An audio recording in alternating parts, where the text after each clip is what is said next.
안녕하세요, 리스펙입니다. 이번 영상은 요즘 같은 시장에서 살아남는 법이라는 주제로 말씀 나눠보겠습니다. 요즘 많이 힘드시죠? 네, 계속 어려운 시장이 유지되고 있습니다.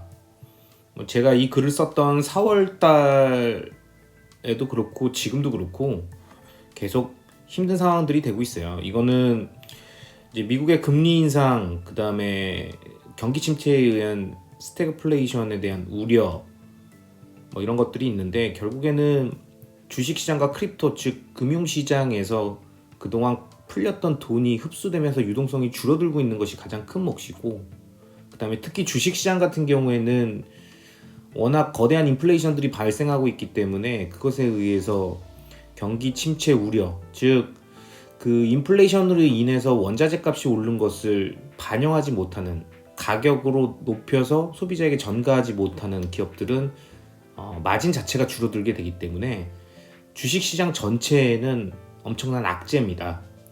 그래서 지금 같은 주식시장에서는 인플레이션을 해칭하면서 그 올라간 원자재 값을 고객에게 전가할 수 있는, 소비자에게 전가할 수 있는 좋은 기업과 강력한 브랜드를 가지고 있는 기업만이 살아남을 수 있는 아주 힘든 시장이고요. 크립토는 주식시장에서 약간 나스닥 이중대처럼 지금 움직이고 있는 분위기니까 함께 따라서 나스닥의 움직임과 같이 가고 있는 것입니다. 그러다 보니까 지금 넷플릭스나 메타를 시작해가지고 70% 이상씩 빠진 종목들에 아마존이나 알파벳도 크게 빠졌고, 나스닥은 현재 한 28% 정도 손실 구간일 거예요. 그러니까 나스닥 ETF를 투자하신 분들은 고점 대비 28%가 손해인 상황이죠. 엄청난 하락입니다. 이런 시기에는 사실 멘탈이 나갈 수 있어요. 특히 투자 경험이 적으신 분들이라면 더더욱 그러실 수 있을 것 같고요. 그래서 이런 느낌들이 사실은 미국은 지금 막 불가됐지만 국내 주식 같은 경우는 연초부터 시작됐죠. 그래서 지금 가장 마음 아프신 분들이 이런 분들입니다.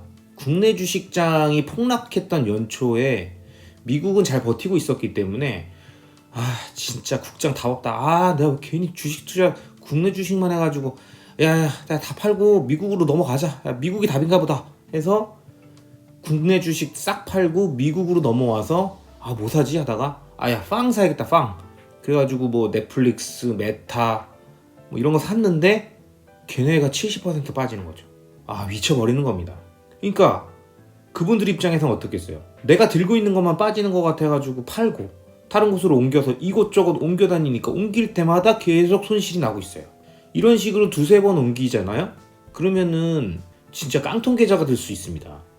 지금 같은 장에서는 섣불리 옮겨 다니는 것은 굉장히 위험한 거죠. 그러니까 이런 분들은 이런 생각 하실 겁니다. 이럴 거면 그냥 장기 투자고 뭐고 그냥 조금이라도 수익이 난 거 그냥 바로바로 팔아버리고 싶다. 나 미치겠네. 이러죠. 그래서 한때 국내 주식장에서 유행했던 단어가 있습니다. 오남이라고. 5%만 남으면 미련 없이 팔아버린다. 요 약자로 오남이라는 얘기를 한창 많이 했었는데, 지금 그런 오남이가 그리우신 분들이 많으실 거예요.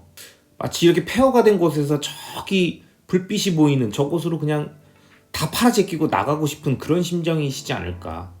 그런 탈출구를 찾고 있는 그런 느낌이겠죠. 이렇게 시장의 심리가 위축되면 제가 말씀드렸던 것처럼 심리가 흘러가요. 그런데 저희가 좀 잘 생각해 봐야 될 게 있습니다. 왜 익절을 하려고 하는 걸까? 사람들은 왜 익절을 하려고 하는 걸까요? 아주 근본적인 질문이지만 이 질문을 확실하게 이해해야 합니다. 제가 이 질문을 하면 아마 이렇게 말씀하시는 분들이 있으실 거예요. 왜 파냐고? 수익을 확정짓고 싶으니까 팔지 이 사람아, 이렇게 얘기하시는 분이 있을 거예요. 그럼 저는 묻고 싶습니다. 왜 수익을 지금 확정짓고 싶으신 거예요? 라고 묻겠죠? 그럼 그분이 이렇게 말을 할 거예요. 진짜 답답하네. 야, 시장이 너무 불안하니까, 응? 불안하니까 수익 난 것도 모두 다 잃어버릴 것 같아서 그 전에 좀 팔려고 그런다. 왜? 이렇게 얘기하겠죠. 그러니까 결국에는 불안해서 판다라는 얘기인데, 저는 강조하고 싶어요. 투자는 원래 불안한 거예요. 제가 제일 답답해하는 질문 중에 하나가 이거예요. 이 투자는 안전한가요? 라고 물어보는 건데, 안전한 투자는 없습니다, 여러분. 투자라는 거는 리스크 테이킹이지 안전한 건 없어요. 안전하려면 5천만 원까지 예금자 보험이 가입되어 있는 은행에다가 넣으시면 됩니다. 투자는 안전한 거 없습니다. 만약에 여러분이 투자를 하려고 하는데 그 투자 대상을 소개하는 누군가가 이건 안전한 거예요 라고 하면 그 사람 사기꾼입니다. 절대 투자를 권하면서 안전하다라는 얘기를 하는 사람을 믿지 마십시오. 저 역시 절대 비트코인이든 테슬라든 무엇이든 투자를 권할 때 아니면은 제가 좋아하는 종목을 추천할 때 절대 안전하다는 표현을 쓰지 않습니다. 안전한 것이 아니라 미래의 성장성이 높고 좋은 자산이다라고 이야기를 하는 것이죠. 안전과 좋은 자산인 것은 다릅니다. 현재의 높은 변동성을 누군가는 불안전하다고 얘기할 수 있는 것이고요. 누군가는 그 높은 변동성 때문에 미처 사지 못했던 남은 매집 물량을 확보할 수 있는 좋은 기회로 활용할 수도 있는 것이고요. 각자 보는 입장들이 다르기 때문에 안전이라는 단어를 함부로 써서는 안 됩니다. 다시 돌아가서 이런 불안한 심리가 핵심이라면 저는 사실은 멘탈 관리를 먼저 하고 투자에 임해야 된다라고 말씀드리고 싶어요. 진짜 멘탈 관리가 거의 전부입니다. 투자에서는. 자기가 아무리 좋은 아이디어를 냈거나 아니면 좋은 자산을 보유했더라도 멘탈이 흔들리는 순간 절대 그것을 지킬 수가 없습니다.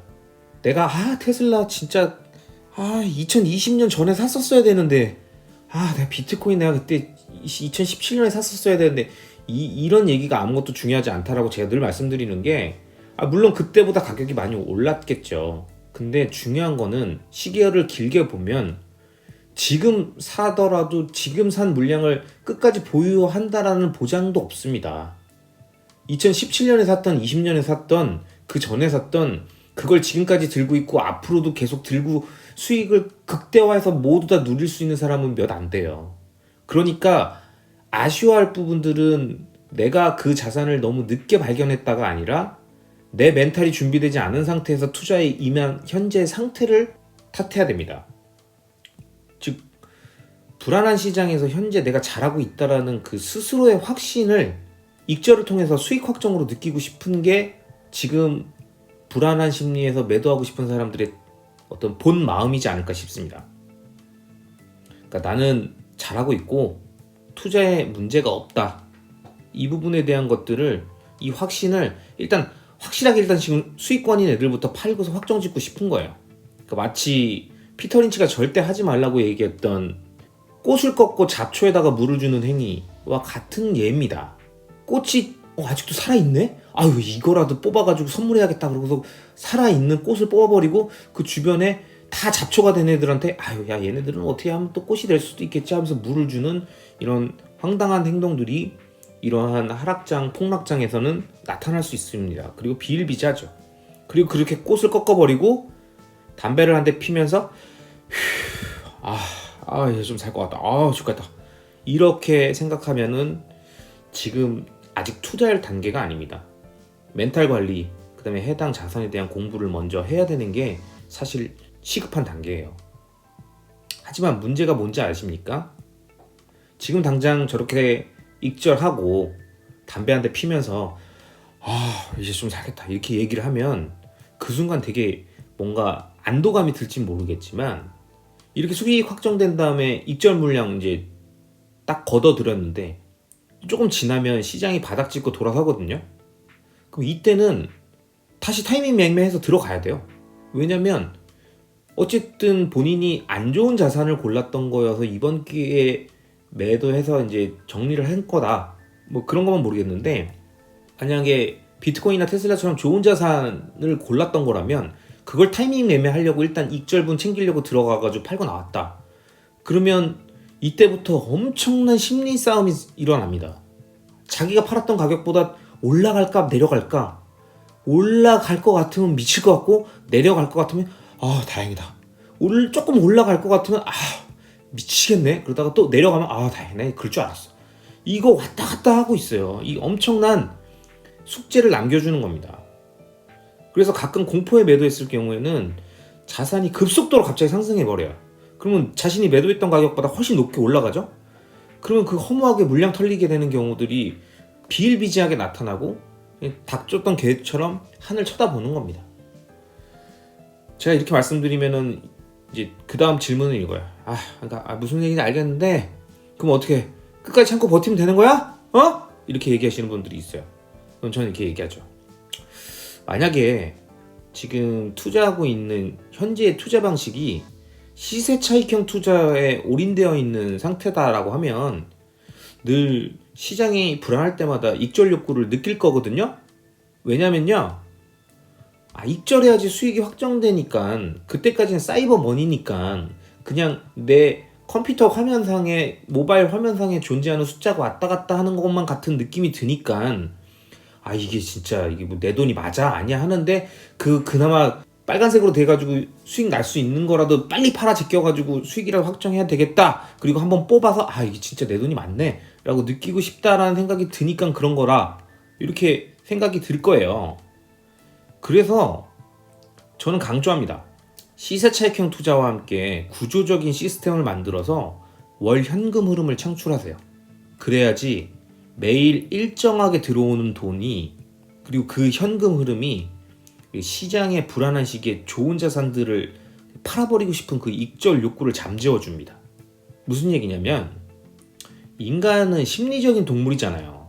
아무리 본인이 시간 선호가 굉장히 낮아서 오랜 시간 장기 투자로 묻어둘 수 있다. 나는 원래 시간 선호가 급하지 않고 낮은 사람이다 라고 하더라도 10년 후에 수익이 나는 자산을 오랫동안 들고 가는 건 사실은 심리적 난관들을 모두 이겨내야 되는 고난의 길이에요. 수도승의 길입니다.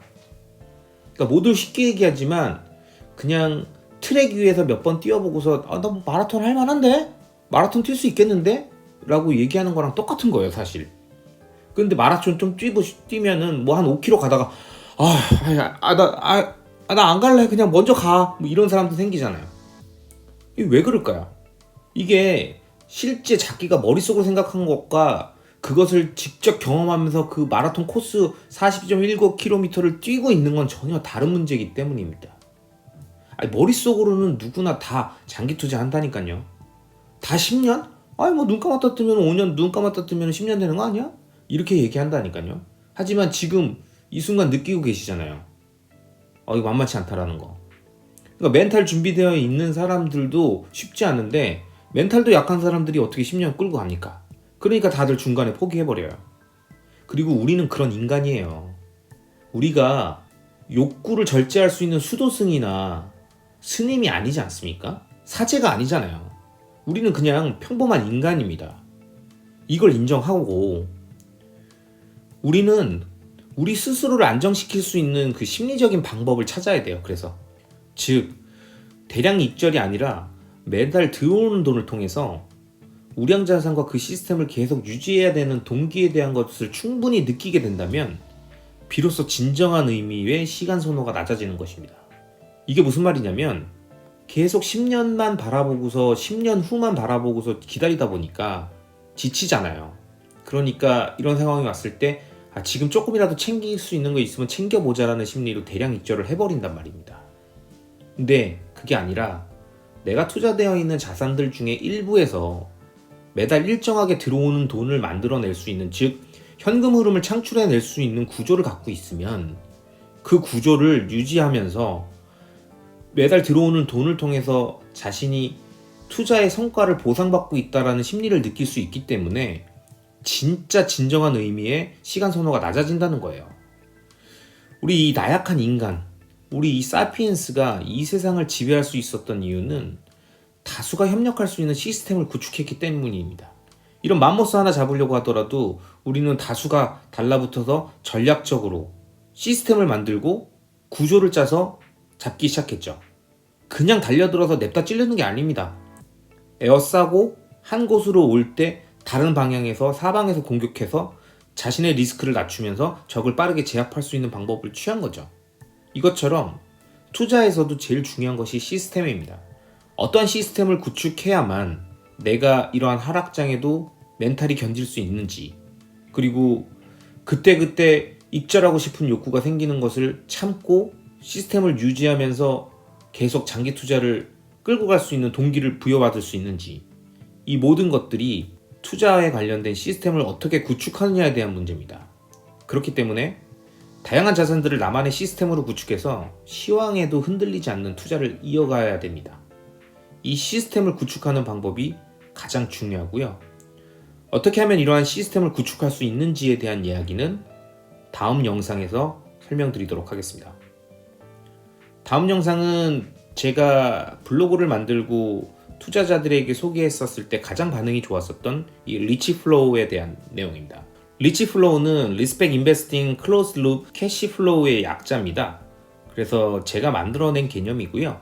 어떻게 하면 부자가 될 수 있는 현금 흐름을 만들어내는지에 대한 것들을 부동산, 주식, 암호화폐들을 모두 섞어서 각 자산 간의 특징들을 이용해서 돈의 흐름을 만들어내는 방법이고요. 이 방법과 관련된 부분들은 굉장히 긴 영상들이 존재하기 때문에 시간을 잡고 만들도록 하겠습니다. 이번 영상은 여기까지입니다. 영상이 마음에 드셨다면 구독과 좋아요, 알람 설정 부탁드리겠습니다. 감사합니다.